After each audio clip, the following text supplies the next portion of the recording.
नौकरी तो नशा नहीं, ये देशव्यापी जो एक मुहिम है। इस प्रोग्राम की शुरुआत थार नगरी बाड़मेर के रेतीले दौरों से शानदार शुरुआत की और आपके जोश से ये लग रहा है कि एक बार पुनः पूनिया जी यहाँ आए और आप लोगों ने जो गर्मजोशी से स्वागत किया उससे ये साबित हो रहा है कि आपका जोश दिन दुगना और रात दुगना बढ़ रहा है। निश्चित तौर पर आप ऐसे ही एक्टिव रहे तब भी आने वाले समय में कांग्रेस पार्टी मजबूत होगी।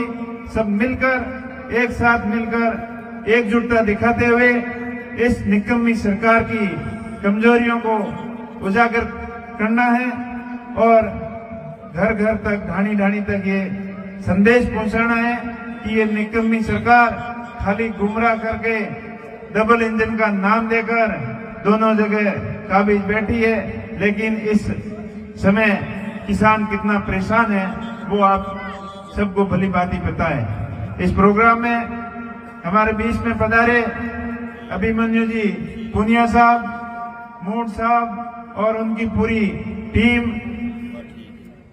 आप लोग बड़ी दूर से यहाँ आए। सबसे पहले तो आप लोगों का, आपकी पूरी टीम का, पूरी यूथ का बहुत बहुत स्वागत, बहुत बहुत अभिनंदन। साथ ही मंच पर विराजमान आपके लाडले पूर्व विधायक पद्माराम जी, जिला अध्यक्ष कपूर साहब, प्रधान साहब और सम्मानित मंच हाजी फतेह खान जी और तमाम आसपास से आए हुए जनप्रतिनिधिगण, प्रधानगण, सरपंचगण, सभी कांग्रेस के यूथ के पदाधिकारीगण, सुजा साहब और नवाज साहब और उनकी पूरी टीम, जिन्होंने राजेंद्र भाई और सब ने मिलकर इस शानदार प्रोग्राम का आयोजन किया। इसलिए आप सभी का बहुत बहुत आभार, बहुत बहुत धन्यवाद। और बड़ी संख्या में पधारे मेरे युवा साथियों एवं वरिष्ठजनों, आपका भी बहुत बहुत आभार कि इस मुहिम की शुरुआत अपनी थार की नगरी, इस दौरों की धरती से आपने अच्छी शुरुआत की और निश्चित तौर पर ये संदेश पूरे राज्य में जाएगा और पूरे देश के अंदर जाएगा कि नशे की लत कितनी खराब है। वैसे अभिमन्यु जी बता रहे थे आपके एरिया के अंदर पंजाब की सीमा पास में लगती है और पंजाब नशे से कितना बर्बाद हुआ है और पंजाब से लगती हुई राजस्थान की सीमा के अंदर भी नशा जिस तरीके से पैर फैला रहा है, तो ये आने वाले समय के लिए बड़ी चिंता की बात है। और चिंता की बात ये भी है, अपने थार के शांत एरिया में इस दौरों की धरती के अंदर भी ड्रग्स की फैक्ट्रियां मिलना बहुत ही चिंता का विषय है और हमको सबको जागरूक होना पड़ेगा और ऐसे नशाखोरों को, उन नशाखोरों के प्रति अपना अभियान चलाकर उनको कानून की सजा दिलाकर सलाखों के पीछे करवाने में अपन सबका योगदान भी जरूरी है। और सरकार समय रहते चेते और ऐसे नशा कारोबारियों के खिलाफ सख्त से सख्त कार्रवाई करे, ना कि उनको शरण दे, उनको पहना दे, उनको आसरा दे। ये जरूरत नहीं है, उनको सख्त से सख्त सजा दिलाने की जरूरत है और आप लोगों को जागरूक रहने की जरूरत है कि इस नशे की लत में पड़े हुए युवाओं को आप समझाएं। आपके अड़ोस पड़ोस में किसी को इस बुरे नशे की लत लग गई है तो उनको समझे, इससे छुटकारा पाएं, क्योंकि ये नशा बर्बादी का घर है और जिसको लत पड़ गई उसकी लाइफ भी बर्बाद है। 2, 4, 5 साल से ज्यादा वो जी नहीं सकता। इतना खतरनाक भयंकर ये नशा है। तो इस नशे की प्रवृत्ति से दूर हटें और रोकने का प्रयास करें। और साथ ही साथ अभी पूर्व वक्ता सारी बातें अपने क्षेत्र से, अपने क्षेत्र की समस्याओं के बारे में भी बताया और जो भी बातें बताई, आपको जो मार्गदर्शन दिया उसके ऊपर चलने का प्रयास करें। और अपने क्षेत्र के अंदर आज जो सबसे विकट समस्या है लाइट की, एक तरफ राजस्थान सरकार राजनीतिक राजस्थान का नारा दे रही है और देश प्रदेश और विदेशों के अंदर घूम घूम के लोगों को इनविटेशन दे रही है कि यहाँ आओ, उद्योग लगाओ और राजस्थान को अब विकसित करो। लेकिन दूसरी तरफ राजस्थान में देश का अन्नदाता किसान जो जिस कठिन परिस्थितियों के अंदर बैठा है उसकी तरफ उनका बिल्कुल ध्यान नहीं है। एक तरफ तो हमेशा जब भी बड़े प्रोग्राम होते हैं लंबे चौड़े भाषण देते हैं कि किसानों की आय दुगनी करेंगे, अच्छे दिन आने वाले हैं, किसान समर्थ होगा, लेकिन आज किसान किस हालत के अंदर है ये उनको इस किसानों की समस्या की तरफ देखने का भी उनको टाइम नहीं है। समय आएगा तब जरूर बताएंगे। और अब भी सब संगठित होकर एक होकर अपने मुहिम के तहत धरना प्रदर्शन करके इस गूंगी बहरी सरकार को जगाना होगा और अपने हक और अधिकार के लिए लड़ना होगा।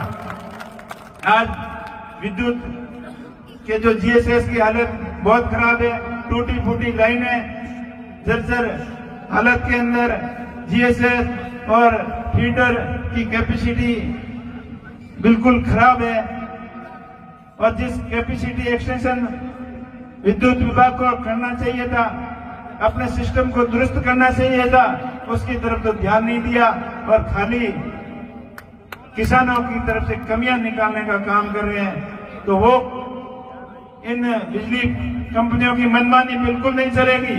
अपने सिस्टम को सुधारना होगा और किसानों को कम से कम 6 घंटे की बिजली जो पूर्ववर्ती सरकार के अंदर मिल रही थी वो बिजली देनी ही पड़ेगी, चाहे किसी भी परिस्थितियों के अंदर हो। आप उद्योगपतियों को बड़े इंडस्ट्रीज के अंदर, बड़े शहरों के अंदर बिजली पूरी दे गए हो, तो किसानों ने आपका क्या बिगाड़ा? किसानों के साथ में ये धोखा और ये छलावा क्यों कर रही है सरकार? सरकार को जागना होगा और किसानों को 8 घंटे बिजली देनी होगी। 6 घंटे के बजाय वो 8 घंटे का वादा कर रहे थे, वो भी दिन के अंदर बिजली देने की बात कर रहे थे। लेकिन आज हालत ये हो रखी है कि किसानों को 2 घंटे भी एवरेज बिजली नहीं मिल रही है और वो भी टूटी फूटी बिजली आती है, कट जाती है, जिससे किसानों की मोटरें, ट्यूबवेल खराब हो रहे हैं और वापस मोटर रिपेयरिंग करने के लिए जाते हैं तो 15 से 20 हजार रुपए का खर्चा आता है। ट्रांसफार्मर जल जाता है, महीनों ट्रांसफार्मर नया लेने के लिए चक्कर काटने पड़ते हैं। ऐसी दुर्दशा मैंने तो कभी नहीं देखी और शायद आपने भी नहीं देखी होगी। इसलिए सरकार को जगाने के लिए जगह जगह धरना प्रदर्शन और इस मुहिम के माध्यम से सरकार को पूरा हिला के रखना है ताकि वो अपनी तरफ ध्यान देने के लिए मजबूर हो जाए। बाकी आप बड़ी संख्या में पधारे और जो पिछली बार पूनिया जी भी यहाँ आए थे, आपने इनका भी कहना माना, खूब आप लोगों ने तालमेल रख के अपनी एकजुटता दिखाते हुए कांग्रेस पार्टी को मजबूती दिलाई और पिछले 10 साल से 2 बार में कांग्रेस का एमपी नहीं बना था, लेकिन आपकी एकजुटता से, आपके सहयोग से, आपकी कड़ी मेहनत से आपने कांग्रेस पार्टी को यहाँ से जिताया और मेरे जैसे सामान्य किसान परिवार के बेटे को आपने देश की बड़ी पंचायत संसद के अंदर भेजा। आपका बहुत बहुत आभार। मेरा प्रयास रहेगा आपके हर मुद्दे को देश की सबसे बड़ी पंचायत संसद भवन के अंदर अपने किसानों के मुद्दों को वहाँ रखूंगा और मेरा प्रयास रहेगा कि ज्यादा से ज्यादा अपने एरिया का डेवलपमेंट हो। अभी आपने यहाँ बाकासर के अंदर पोर्ट की बात करी, जैसलमेर बाड़मेर होते हुए बाबर तक नई रेलवे लाइन की भी मजबूती से मैं पैरवी कर रहा हूँ। इसके साथ साथ किसानों की जो योजनाएं हैं उनको क्रियान्वित करवाने के लिए मैं पूरा प्रयास करूंगा और मोदी और अमित शाह को हमेशा ये याद दिलाऊंगा कि आपने किसानों से जो वादे किए थे और एक वादा जो 2014 के अंदर जहां बालोतरा के अंदर किया था कि मेरे किसान भाइयों की गुजरात के कच्छ के अंदर आम और अंगूर हो सकते हैं तो बाड़मेर के ढेरों के अंदर क्यों नहीं हो सकते। तो ये ऐसी छोटी खोखली बातों को हमेशा याद दिलाने में तो कोई कमी नहीं छोड़ूंगा और प्रयास रहेगा कि आपकी नीयत सही है तो राजस्थान के इस बाड़मेर जैसलमेर के दौरों के अंदर आम और अंगूर की खेती भी हो सकती है। उसके लिए आपको प्रयास करना पड़ेगा। आपको माई बांध की कैपेसिटी बढ़ा के यहाँ नई नहर लानी पड़ेगी। नर्मदा और इंदिरा गांधी नहर की कैपेसिटी बढ़ाकर अपने क्षेत्र को हरा भरा करने के लिए प्रत्येक किसान के खेत तक पानी की व्यवस्था आप कर दोगे, आप सही नीयत रखोगे तो यहाँ भी आम और अंगूर लग सकते हैं। उसके लिए मैं हमेशा प्रयास करूंगा और आपका सहयोग और आपका आशीर्वाद हमेशा हमेशा ऐसा मिलता रहे। आपका बहुत बहुत आभार। अभी कांग्रेस पार्टी को मजबूत बनाना है और अधिक मजबूत बनाना है, सबको साथ लेकर चलना है। छत्तीसगढ़ के लोगों को साथ में लेकर चलने वाली कांग्रेस पार्टी देश की सबसे बड़ी कांग्रेस जो पार्टी है, जो हमेशा गरीब के उत्थान के लिए, शिक्षा के क्षेत्र में बढ़ावा देने के लिए, अपने इंडस्ट्रीज को डेवलपमेंट के लिए हर तरीके से बात को आगे ले जाने का काम किया है। अभी आगे पंचायती राज के चुनाव भी नजदीक आ रहे हैं। सबको मिलकर अपने पराये का ध्यान रखते हुए अपने लोगों का साथ देना है और कांग्रेस पार्टी को मजबूत बनाना है, ताकि आने वाला समय कांग्रेस पार्टी का है, स्टेट के अंदर भी और सेंट्रल के अंदर भी ये तब संभव होगा जब आप एकजुट होकर एक दूसरे का विश्वास जीतोगे, भरोसा जीतोगे और एक दूसरे का सहयोग करोगे, तब भी कांग्रेस पार्टी मजबूत होगी। और अपने केंद्रीय नेतृत्व और स्टेट के मजबूत नेतृत्व के अंदर हम सब मिलकर प्रयास करेंगे और कांग्रेस पार्टी को मजबूत बनाएंगे। आप सभी का बहुत बहुत आभार, धन्यवाद। बहुत बहुत शुक्रिया।